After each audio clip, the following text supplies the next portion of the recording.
Vinnie and Daryl are both buried right next to each other. And I did not see it. I take a moment and I'm like, Vinnie, help me out, man. Where you at? I got a cold wind on the back of my neck. Looked over to the right. I saw Abbott right there. A few months ago when I did stand-up as an opening act for Pantera. Pantera did a secret show at First Avenue in Minnesota on an off night of that Metallica tour that you and I also ended up hanging out at because you guys did the shows on Sundays with Metallica. And while I was on stage doing a sound check, I talked to Grady. Grady is Dimebag Darrell's childhood friend. Dimebag gave him guitar lessons. And then when Dimebag's career started to take shape, he said, just come on the road, man. You can be my guitar tech. You know how to play. Just, tune my guitars for me. And they ended up doing years and years on the road, all these massive arena tours with a road crew that was just made up of friends. And Grady was Dimebag's friend. And Grady, when I asked him about how weird it was to get this thing back together and pay tribute to these two gentlemen and go on the road and play this music live again, he told me about going to a warehouse where all the gear was at to start preparing for it. And he actually pulled out the case that he knew was from the night that Dimebag was murdered on stage. And this is the story he tells. And I want to get your reaction to this. This video is on my Instagram page, and it's a riveting story. That was the night that Daryl's life was taken, and you saw the case. Yes, Rita, and she hadn't seen it since that night either. So we were both in the vault, and we both opened it up together because neither one of us had never seen it, and had a moment. Needless to say, I remember correctly, it was that Rita asked you a question about it, and your response was, "Well, they did say they cleaned it." Yeah, but when you opened up the case, you realized it was just wiped down. It wasn't cleaned. Oh. So it was more than what we bargained for. Ooh. We thought we were going to look at just the guitar that he had played, but it was just wiped down real good, but not enough. So that was, man, what are you going to do? The passing of Dimebag Darrell just happened. The anniversary was just a little while ago.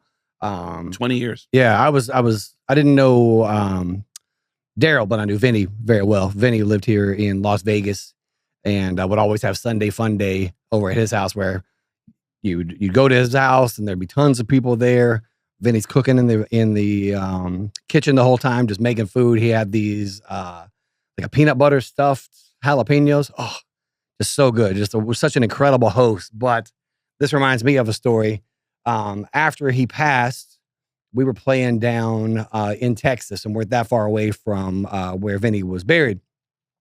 And when Vinnie was alive, like, I would go to a show if I was off in town, and if he was off, he would also be there. So we'd never coordinate, hey, you going to this show, you going to this show. We would just know the other person was going to be there if we were there in town. Right. So when he passed, I took the Uber out to the cemetery, went up to like the office, and I was like, hey, my friend's buried here.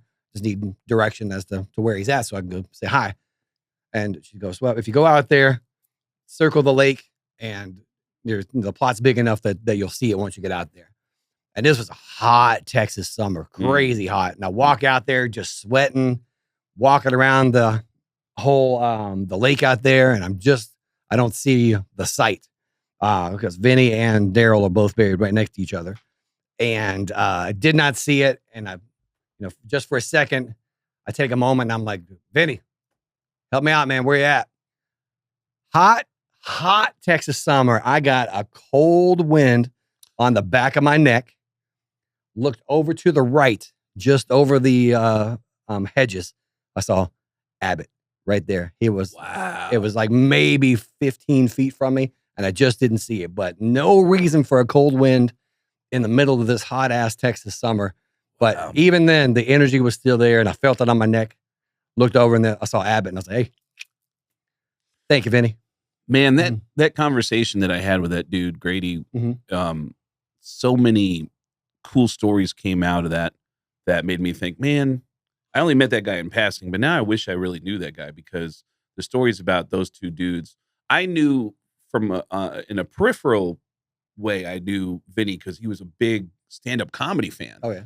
And he would come out to shows. He came out to a show of mine in Dallas, a show of mine in Fort Worth. And the thing I loved about Vinnie is that guys who play that kind of music tend to publicly look down on anything that's not that heavy. And he would publicly say, dude, fucking Poison rocks, dude. Oh, yeah. That's a good show, man. Yeah. You go see Nickelback, dude. That's a great fucking band. Mm-hmm. He would talk about his favorite comedians. He was like, God, man, Carrot Top puts on a great show, which is true. Carrot Top puts on an amazing show. Yeah. But this was at a time when comedians, it was the same where it's popular to bag on Nickelback. It would be popular to bag on Carrot Top. Oh, yeah. And Vinnie was just always like, dude, that's great, man. Like and I love that about him. I just saw W.A.S.P here in town. Oh, yeah. Like a week or two ago. And Zoltan and I were talking to Blackie after the show. And I mentioned that I was excited to hear Blind in Texas, because anytime that we would do karaoke, Vinnie Paul, Blind in Texas was one of the songs that he would do every time. And Blackie asked me, like, was it any good? I was like, well, no, not really, but he sold it. It was definitely, he was a showman, not a lead singer, but yeah, that was fun catching up with Blackie and being reminded of going to see back with like the Sin City Sinners. I think Vinnie was singing Blind in Texas. Brought back lots of smiles, and to be able to shit on him on his performance. I heard an amazing story about W.A.S.P that a buddy of mine called me up and said, hey, just want to call you and tell you that I saw W.A.S.P last night. And I was like, oh, cool, man. And he said, yeah, I thought you would appreciate this. In between songs, Blackie Lawless says, hey, this next song was inspired by a stand-up comedian.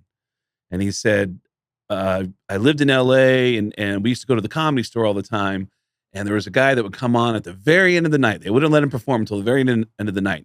His name was Sam Kinison. And this guy was genius. He was a former preacher and he was really wild. And I remember watching him one night and he just destroyed the room and then finally said, all right, well, guys, it's 2 a.m. I got to go home and fuck the beast. So I got to get out of here. And he went home and wrote, I fuck like a beast. Nice. Based on Sam Kinison's joke at the end of his set. And I was like, no way. I haven't met Blackie Lawless, but if and when I do, that is the only thing I want to talk to him about. And I want to analyze how that actually happened. Yeah.